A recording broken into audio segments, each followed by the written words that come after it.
what are some practices that our viewers can engage in to heal their own ancestral line, to marry their destiny, so to speak?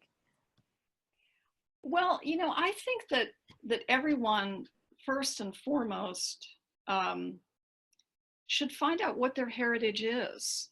You can take these DNA tests nowadays. They're pretty simple. Find out what your heritage really and truly is and where those ancestral lands lie. If you can visit them, great. If not, you can certainly visit them through the shamanic journey. Go and meet your ancestors in the shamanic journey. It's not just a matter of, although this is lovely too, I mean, get pictures of your grandparents, your great-grandparents, as many of your ancestors as you can find, and put them on an altar or hang them up on a wall. Have a place in your home which is their place where you can honor them. And you can invoke them, you can talk to them, you can light candles, leave offerings. The ancestors, it was not their intention in many regards to leave the kind of legacies that they did. Sometimes it was unavoidable circumstances. Sometimes it was a series of poor decisions. But when I work with clients who are trying to maybe resolve something with a relative that has passed on, and the helping spirits will oftentimes work in trying to heal the regret that one who has passed over still carries. And they will say to that soul, what did you want to leave? What was the legacy that you would have wanted to leave behind? Because we all want to make our mark on the world. We all want to leave the world better than we found it. And our ancestors are no different. And so even if their life was tragic, or even if their life, in terms of the way the world might look at it, they might term it a failure, there is still something within them that is of value, that is maybe an untapped, unused, unlived gift or talent that they can pass on, a strength, a virtue.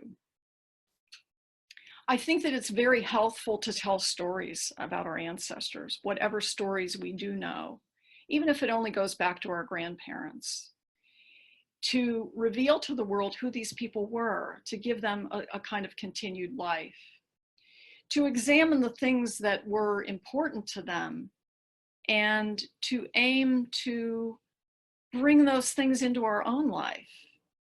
Even if it's a simple thing. I remember my brother passed away when I was in my late 30s, and he loved baseball.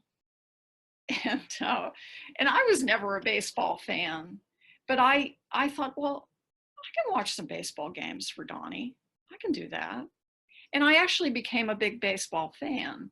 And it was just at the time when my two sons were kind of coming up through Little League. So it all worked out. We would all sit and watch baseball together.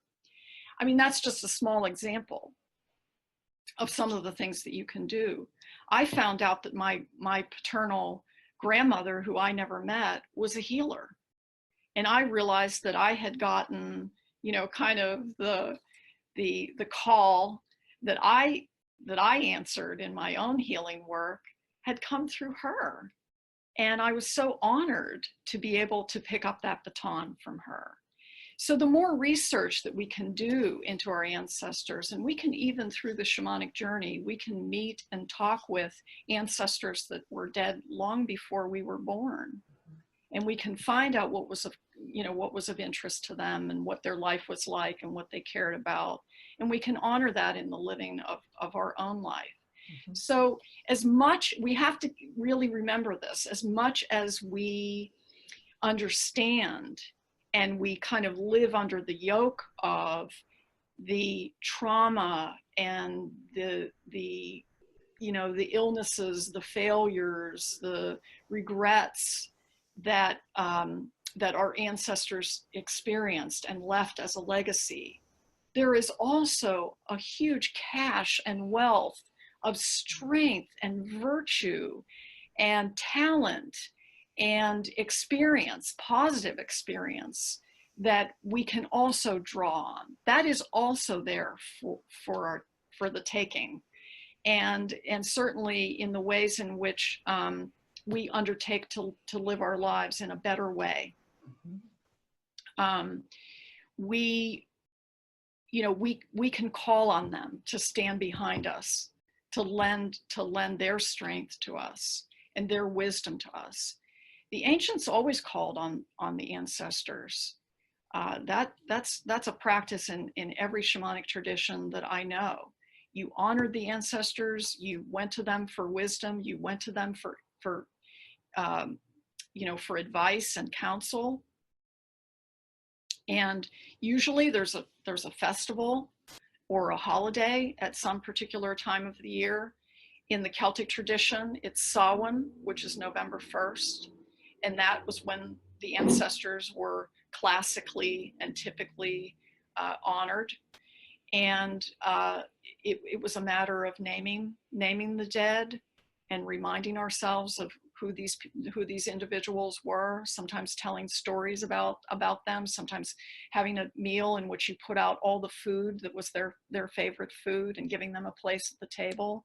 There's lots and lots of ways in which we can honor our ancestors. What I try to do in my own life, I make a trip either to Scotland or Ireland every year. I sort of made a vow to myself about 5 years ago that I was going to make that happen.